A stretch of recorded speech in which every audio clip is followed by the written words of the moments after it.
स्वागत है, स्वागत है भाई, स्वागत है। बोले भारत माता की, भारत माता की, भारतीय जनता पार्टी, भारतीय जनता पार्टी, भारत माता की, भारत माता की। भारतीय जनता पार्टी के राष्ट्रीय अध्यक्ष जेपी नड्डा मंगलवार को एक चुनावी जनसभा को संबोधित करने रीवा पहुंचे। इस दौरान उनके साथ प्रदेश के मुख्यमंत्री डॉक्टर मोहन यादव, प्रदेश अध्यक्ष बीडी शर्मा, उप मुख्यमंत्री राजेंद्र शुक्ल समेत भाजपा के वरिष्ठ नेता और प्रदेश के मंत्री प्रहलाद पटेल भी मौजूद रहे। इस दौरान उन्होंने मोदी सरकार के द्वारा किए गए विकास कार्यों को गिनाने के साथ ही इंडिया गठबंधन पर जमकर हमला बोलते हुए उन्हें परिवारवाद की राजनीति करने वाला बताया। साथ ही उन्होंने कहा कि उनके नेता या तो जेल में हैं या वेल में। रीवा के एसएफ मैदान में चुनावी जनसभा को संबोधित करते हुए भारतीय जनता पार्टी के राष्ट्रीय अध्यक्ष जेपी नड्डा ने कहा है कि हमारे विरोध में वो घमंडी इंडियन गठबंधन जिसको आपस में कोई लेना देना नहीं है, उसको लेना देना अपने परिवार से है। सारी पार्टी की पार्टियां इकट्ठी हो गई हैं। मैं मेरा बेटा, मैं मेरी बेटी, मैं मेरा दामाद, इससे आगे उन्हें कुछ नहीं दिख रहा है। ये कहाँ जनता की सेवा करेंगे। उन्होंने कहा कि कांग्रेस पार्टी में सोनिया को सिर्फ राहुल और प्रियंका ही दिखते हैं, बाकी झुनझुना बजाओ, ये सब परिवार को बचाने वाली पार्टियां हैं। उन्होंने कहा कि ये सब भ्रष्टाचारी पार्टियां हैं। मोदी जी कहते हैं कि भ्रष्टाचारी को हटाओ और ये कहते हैं उन्हें बचाओ। उन्होंने कहा कि ये सारे घोटालेबाज हैं और जेल में हैं, कोई बाहर नहीं है, और बाहर है तो बेल में है। ये या तो जेल में है या बेल में। ये राम विरोधी है और सनातन विरोधी हैं। ऐसे लोगों को मजा चखाएंगे। कांग्रेस पार्टी हर चुनाव में लोग लुभावने वादे करती है, लेकिन उसे पूरा नहीं करती और हर चुनाव के बाद वादों को भुला देती है।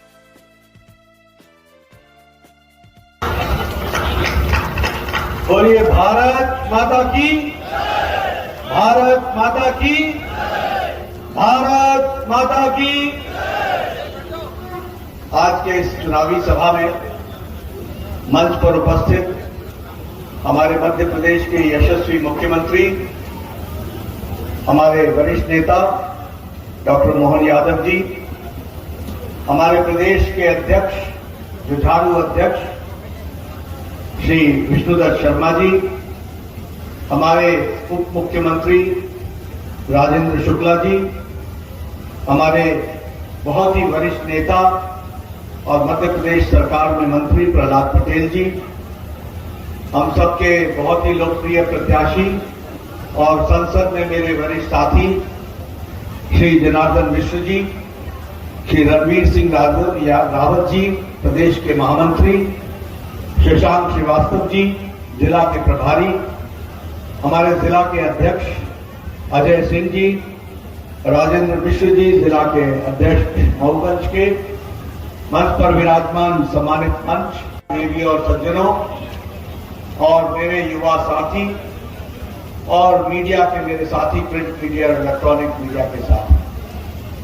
सबसे पहले तो आज हनुमान जयंती के अवसर पर आप सबको मेरी ओर से हनुमान जयंती की बहुत बहुत शुभकामनाएं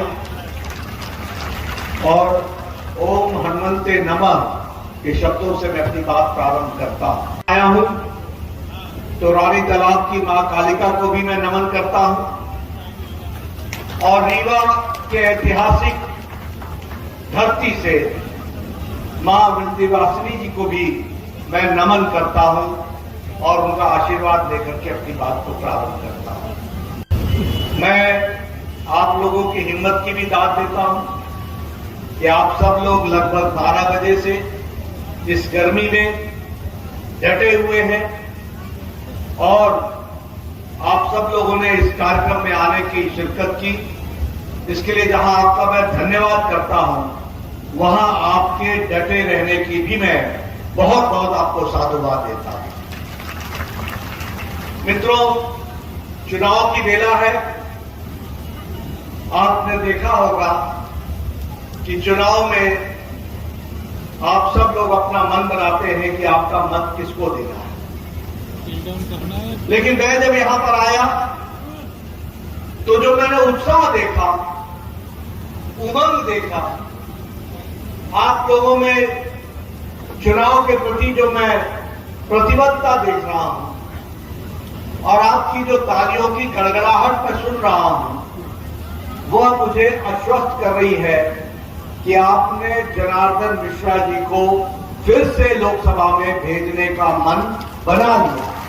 मित्रों, मैं बार बार इस बात को कहता हूं कि हम बड़े सौभाग्यशाली, कि हम ऐसी पार्टी के सदस्य हैं जो दुनिया की सबसे बड़ी पार्टी तो है ही, लेकिन दुनिया में नाम और ख्याति जिनकी है, ऐसे हमारे यशस्वी प्रधानमंत्री हमारी पार्टी का नेतृत्व कर रहे हैं।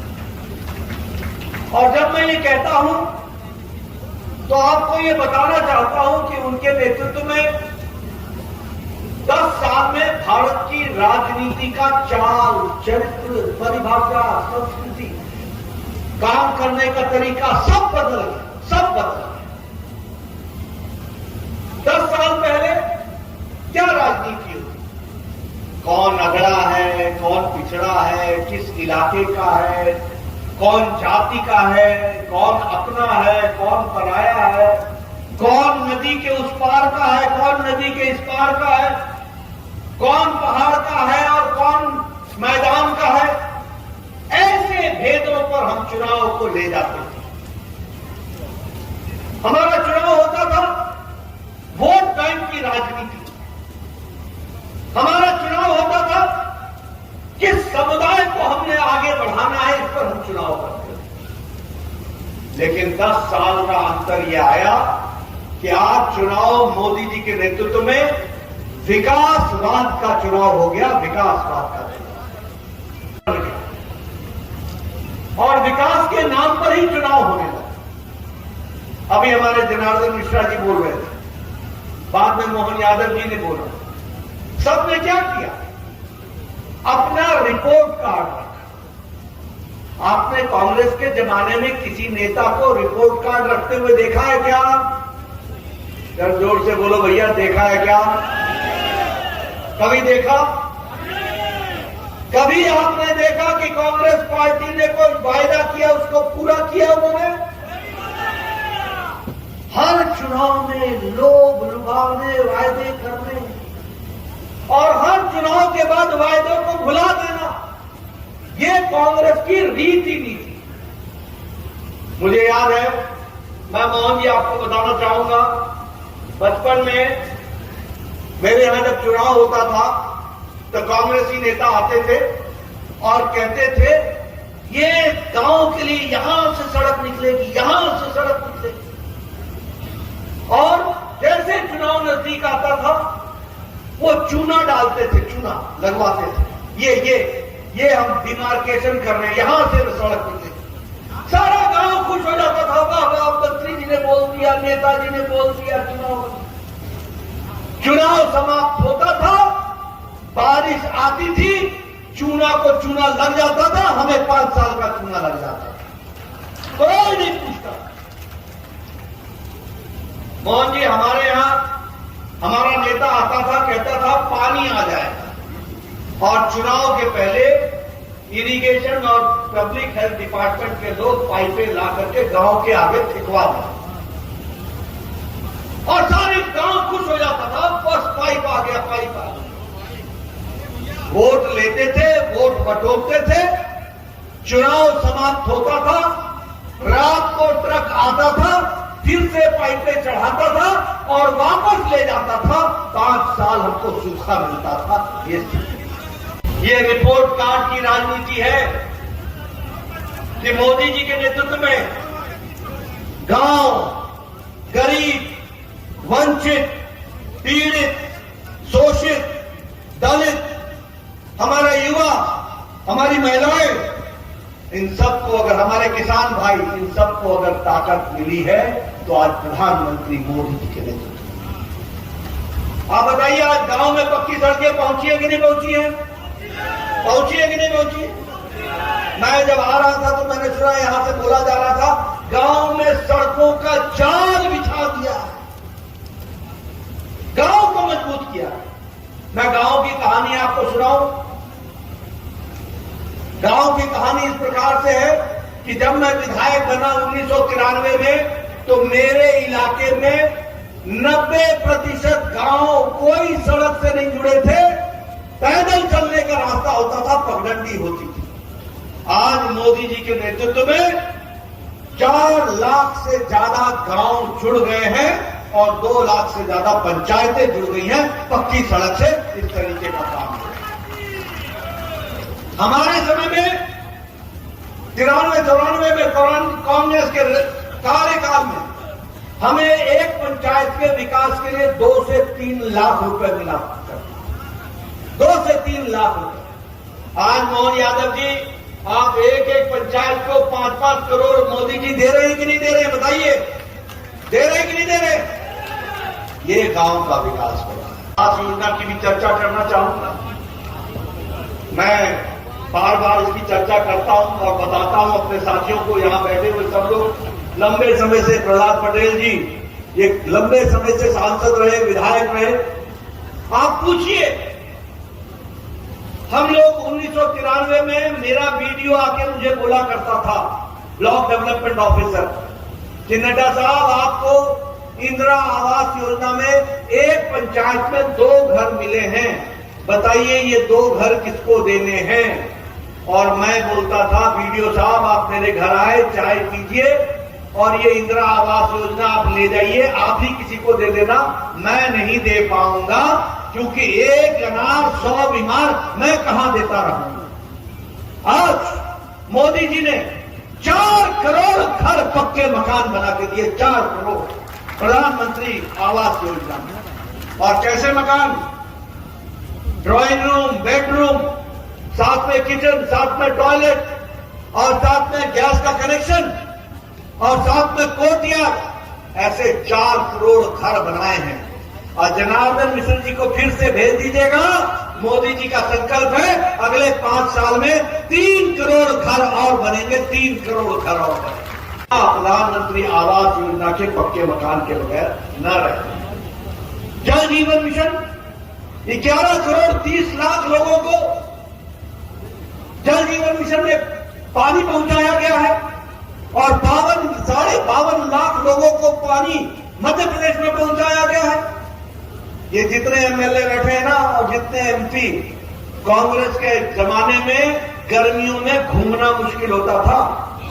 मेरी बहनें खाली थैला लेकर के सामने रख देती थी और घेराव करती थी और बोलती थी कहां से लाए पानी, 3-3 किलोमीटर जाना पड़ता है, 3-3 घंटे लगते हैं।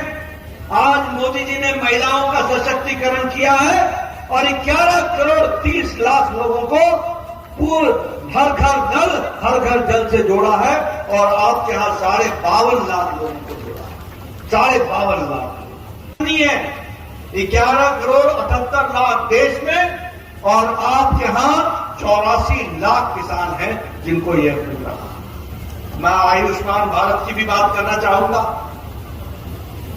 आज आप लोगों को खुश होना चाहिए कि आज हमारे बीजेपी की सरकार है, मोदी जी की सरकार है, देश में मोदी जी की सरकार है। ये सब जो बैठे हैं आगे की पंक्ति में, ये सब आज से 10 साल पहले एप्लीकेशन लिखते थे। मेरे गांव में गरीब आदमी है, उसको कैंसर हो गया है, उसके इलाज के लिए 2.5 लाख रुपए चाहिए, उसको कीमोथेरेपी होनी है, उसको 2 लाख रुपए चाहिए। मेरे इलाके में एक का बाईपास होना है, उसकी जमीन बिक जाएगी, उसका मकान बिक जाएगा, उसको 2 लाख रुपए देना दीजिए। हमारे एप्लीकेशन लिखते थे कि कृपया मुख्यमंत्री जी, इसको किडनी का ऑपरेशन होना है, इसको 3 लाख रुपए लगेंगे, कृपया दीजिए। जब 3 मांगते थे तो 1.5 मिलता था, जब 1.5 मांगते थे तो 75,000 मिलता था, जब 2 मांगते थे तो 1 लाख मिलता था और 1 लाख, 2 लाख, 3 लाख हम जनता से इकट्ठा करके उसका इलाज कराते। आज आयुष्मान भारत में मोदी जी ने गरीब लोगों के लिए 10 करोड़ 74 लाख परिवार, 55 करोड़ 40% आबादी गरीब लोग। कौन है ये लोग? बाय प्रोफेशन जो काम से जाने जाते हैं, ऐसे लोगों का सिलेक्शन हुआ है। कौन लोग हैं ये? रिक्शा वाला, ठेला वाला, रेहड़ी वाला, सब्जी वाला, बस का ड्राइवर, बस का क्लीनर, ट्रक का ड्राइवर, ट्रक का क्लीनर, हमारा लिफ्ट चलाने वाला लिफ्टमैन, होटल में काम करने वाला वेटर, होटल में काम करने वाला मसालची जो बर्तन धोता है, हमारा रैक पिकर जो कूड़ेदान से प्लास्टिक इकट्ठा करता है, बाल काटने वाला बार्बर। ऐसे गरीब लोगों को प्रधानमंत्री जी ने 5 लाख रुपए का हर साल गंभीर बीमारी से लड़ने के लिए आयुष्मान भारत को उनका हेल्थ कवर दिया। बहना योजना थी या लाडली लक्ष्मी योजना थी, ये इसने महिलाओं का सशक्तिकरण किया। मैं मध्य प्रदेश की सरकार को इसके लिए बधाई देना चाहता हूं कि उन्होंने महिलाओं को सशक्तिकरण के लिए लाडली बहना योजना को आगे बढ़ाया और लाडली लक्ष्मी योजना पे बहनों को ताकत दी है। आज 13 लाख से ज्यादा बहनें उच्च शिक्षा ले रही हैं, ये भी हमको ध्यान में रखना। आज अभी हमारे जनार्दन जी आपसे बात कर रहे थे कि सीधा ट्रेन पर यहां से बैठा हो वहां उतरा। बोलते थे कि नहीं बोलते थे? बोलते थे कि नहीं? अब बोलते थे एयरपोर्ट बना रहा, बोल रहे थे कि नहीं बोल रहे थे? यानी हाईवे, एयरवे, इंटरनेट में आपको जानकर खुशी होगी 1,75,000 से ज्यादा पंचायत ऑप्टिकल फाइबर से जुड़ गया, ऑप्टिकल फाइबर से जुड़ गया। कॉमन सर्विस सेंटर अब गांव में चल रहा। क्या विकास की कहानी है? क्या लंबी छलांग लगाई जा रही है? हर एक दृष्टि से विकास हो रहा। मेडिकल कॉलेज, 14 मेडिकल कॉलेज दिया आपको, 14 मध्य प्रदेश को 14 medical college, all India institute of medical sciences दिया, पेट्रोकेमिकल इंजीनियरिंग की इसका सेंटर ग्वालियर में खुल रहा है। हर दृष्टि से विकास के काम चल रहे हैं।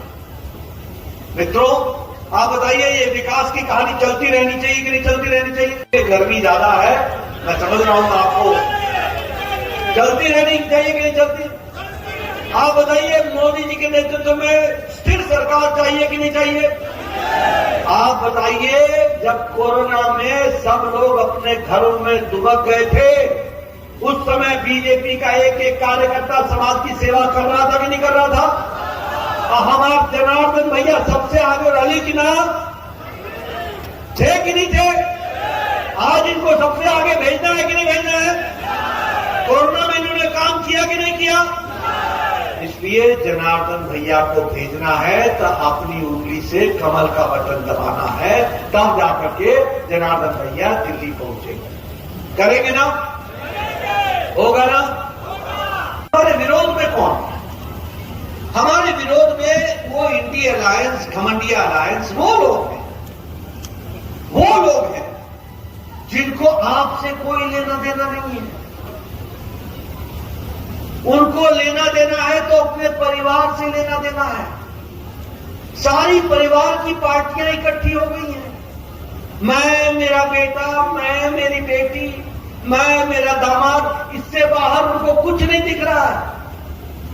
ये कहां आपकी सेवा करने लगे? बोलो, ये लोग आपकी सेवा करेंगे क्या? करेंगे क्या? ये सब परिवार की पार्टियां हैं कि नहीं है? बोलो, फारूक अब्दुल्ला का बेटा उमर अब्दुल्ला, ये बाप बेटे को चीफ मिनिस्टर बनाने लगा है कि नहीं लगा है?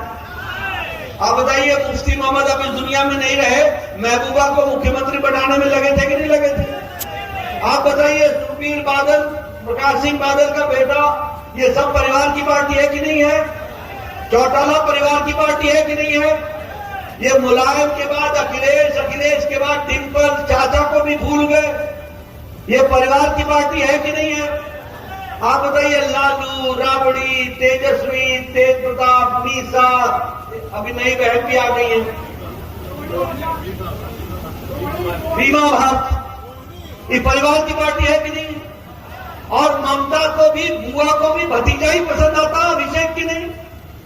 आप बताइए कि चंद्रशेखर की पार्टी बीआरएस, भारत राज्य समिति पार्टी, केसीआर, केटीआर, कविता, दामाद, भतीजा, ये सब परिवार की पार्टी है कि नहीं है? आप बताइए, ये उदयनिधि, स्टालिन, करुणानिधि, ये परिवार की पार्टी है कि नहीं? आप बताइए, ये शरद पवार ने अजीत पवार को छोड़ दिया, सुप्रिया सुले परिवार की पार्टी है कि नहीं है? और उद्धव ठाकरे को भी आदित्य ही दिखता है और कोई दिखता नहीं है, परिवार की पार्टी है कि नहीं है? आप बताइए, कांग्रेस पार्टी में भी सोनिया को राहुल ही दिखता है और प्रियंका ही दिखती है, बाकी कोई दिखता ही नहीं है। झुंझुना बजाओ तो है कि नहीं परिवार की पार्टी? ये सब परिवार को बचाने वाली पार्टी है और सब भ्रष्टाचारी पार्टी, सब भ्रष्टाचारी पार्टी। ये मोदी जी कहते हैं कि भ्रष्टाचार हटाओ और ये कहते हैं भ्रष्टाचारियों को बचाओ। वो मोदी जी लाल किले के प्राचीर से कहते हैं कि हम भ्रष्टाचारियों को रहने नहीं देंगे और ये कहते हैं हम भ्रष्टाचारियों को बचाने में लगे रहेंगे। ये भ्रष्टाचारियों को बचा रहे हैं, इनको शर्म भी नहीं आती। रैली करते हैं तो दो दो कुर्सियां खाली रख करके जो जेल में है उनकी कुर्सियां रखते हैं। आप बताओ, कांग्रेस पार्टी ने कोयला घोटाला किया कि नहीं किया? आप बताइए, कांग्रेस पार्टी ने पनडुब्बी का घोटाला किया था कि नहीं किया था? आप बताइए, कांग्रेस पार्टी ने ऑगस्टा वेस्टलैंड हेलीकॉप्टर का घोटाला किया था कि नहीं किया था? आप बताइए, कांग्रेस पार्टी ने CWG का घोटाला, कॉमनवेल्थ गेम्स का घोटाला किया कि नहीं किया? 2G 3G का घोटाला किया कि नहीं किया? चीनी का घोटाला किया कि नहीं किया? चावल का घोटाला किया कि नहीं किया? कौन सा घोटाला रह गया जो नहीं किया इन्होंने? अखिलेश ने लैपटॉप का घोटाला किया कि नहीं किया? आप बताइए, गोमती रिवर फ्रंट का घोटाला किया कि नहीं किया? अनाज का घोटाला किया कि नहीं किया? लालू मवेशियों का चारा खा गया था कि नहीं खा गया था? चारा घोटाला किया था कि नहीं किया था? जमीन के बदले नौकरी देने का घोटाला किया कि नहीं किया? अलकतरा खाया कि नहीं खाया? अलकतरा का घोटाला किया कि नहीं किया? अरविंद केजरीवाल ने शराब का घोटाला किया कि नहीं किया? दवाई का घोटाला किया कि नहीं किया? कौन सा घोटाला छोड़ दिया इन्होंने? आप बताइए, के कविता ने शराब का घोटाला किया कि नहीं किया? आप बताइए, टीएमसी के नेताओं ने टीचर भर्ती घोटाला किया कि नहीं किया? आप बताइए, भालू घोटाला डीएमके के मंत्रियों ने किया कि नहीं किया? ये सारे घोटालेबाज और सारे बेल पर हैं और जेल में हैं, कोई बाहर नहीं, और बाहर है तो बेल पर है। राहुल गांधी बेल पर, सोनिया गांधी बेल पर, पी चिदम्बरम बेल पर, कार्तिक चिदम्बरम बेल पर, लालू यादव बेल पर। आप बताइए, अरविंद केजरीवाल जेल में, सत्येंद्र जैन जेल में, मनीष सिसोदिया जेल में, आजम खान जेल में। ये कौन बचा? ये तो या तो बेल पर है या जेल में है। ऐसे लोगों को हाथ सत्ता देनी है क्या? जरा जोर से बोलो भैया, हमको दिल्ली जाना है, हम अस्वस्थ होकर जाना चाहेंगे। ऐसे आप बताइए, ये राम विरोधी है कि नहीं है? आप बताइए, इन्होंने कहा था कि नहीं कहा था कि राम काल्पनिक है? कोर्ट में एफिडेविट दिया था कि नहीं दिया था? सोनिया की सरकार ने कहा था कि नहीं कहा था कि राम का कोई साइंटिफिक आधार नहीं है, कोई वैज्ञानिक आधार नहीं है, कोई ऐतिहासिक आधार नहीं है? बोला था कि नहीं बोला था? आप बताइए, इनको राम लला के मंदिर का निमंत्रण गया था कि नहीं गया था? ये नहीं आए थे कि नहीं आए थे? ये ऐसे लोगों को, ये राम विरोधियों को हम मजा सिखाएंगे ना? इनको जवाब देंगे ना? आप बताइए, ये सनातन विरोधी है कि नहीं है? आप बताइए, सनातन विरोधी के नाम पर इन्होंने कहा कि नहीं कहा कि सनातन डेंगू है, सनातन मलेरिया जैसा है, सनातन HIV जैसा है? ऐसों को सबक सिखाना है कि नहीं सिखाना है? कांग्रेस पार्टी हमेशा हमारी आस्थाओं के साथ खिलवाड़ करती है, इसलिए आने वाले समय में इनको घर बैठाना और जनार्दन भैया के काम दिया, काम करेंगे, वो आराम करेंगे। ये आपसे मैं निवेदन करने आया कि प्रधानमंत्री गरीब कल्याण अन्न योजना 80 करोड़ की जनता को 5 किलो गेहूं लगातार हर महीने या 5 किलो चावल और 1 किलो दाल दिया जा रहा है 80 करोड़ की जनता को। और मध्य प्रदेश में ये गरीब कल्याण अन्न योजना में 5 करोड़ 1 लाख लोगों को दिया जा रहा है। 5 करोड़ 1 लाख।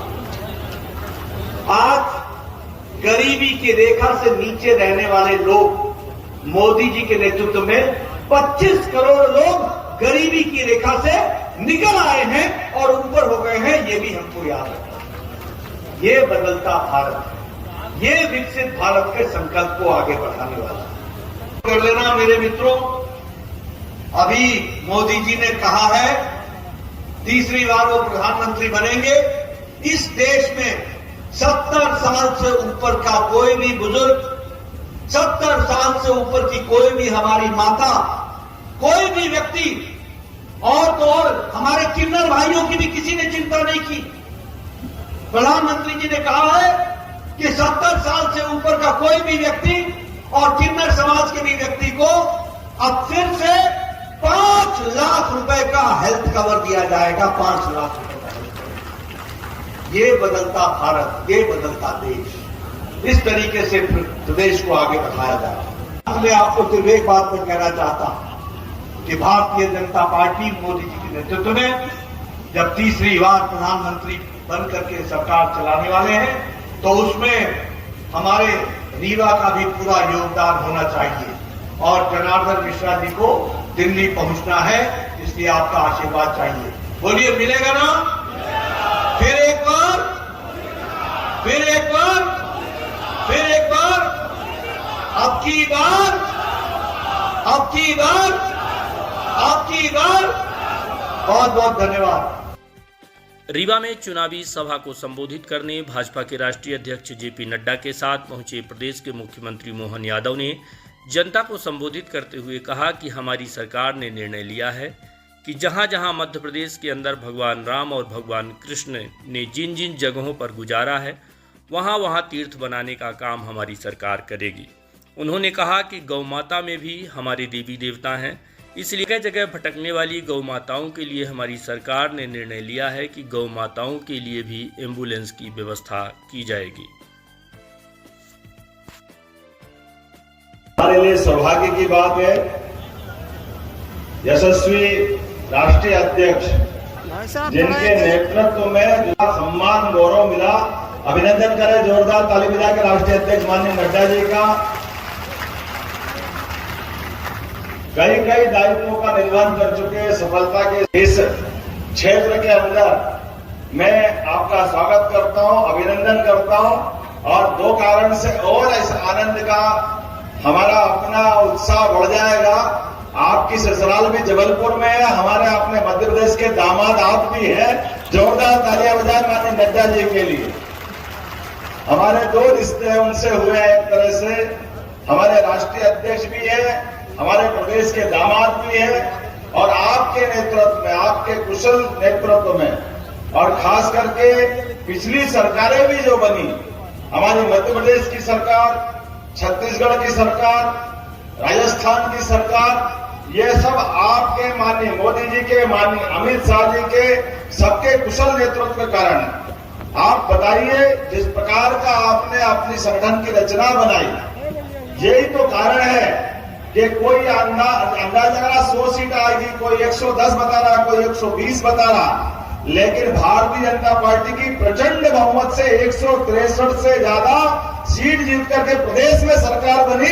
ये हमारे लिए गौरव की बात, एक नहीं अनेक। मैं तो आज इस बात के लिए आपको धन्यवाद भी देने वाला हूं। हमारे आपके माध्यम से सरकार बनी और 100 दिन का समय मिला, लेकिन आपके माध्यम से हमारी सरकार ने भाई साहब कुछ निर्णय किए, जिन निर्णयों के माध्यम से हमें इस बात का गर्व है कि समय भले कम मिला हो, लेकिन इन समय के अंदर जो हमने फैसले लिए, हमारे फैसले, हमने निर्णय किया कि किसी भी जगह पर कोई भी बीमार अगर हॉस्पिटल में भर्ती होता है, एम्बुलेंस तो पहुंचा देती है हॉस्पिटल में, लेकिन लगा यहां से अब कोई गांव का हॉस्पिटल है या बड़े स्थान में पहुंचाना किसी को, किसी बीमार को बंबई, दिल्ली, जबलपुर, भोपाल, तो ऐसे स्थान पर आयुष्मान कार्ड के माध्यम से आपका कोई पैसा नहीं लगेगा।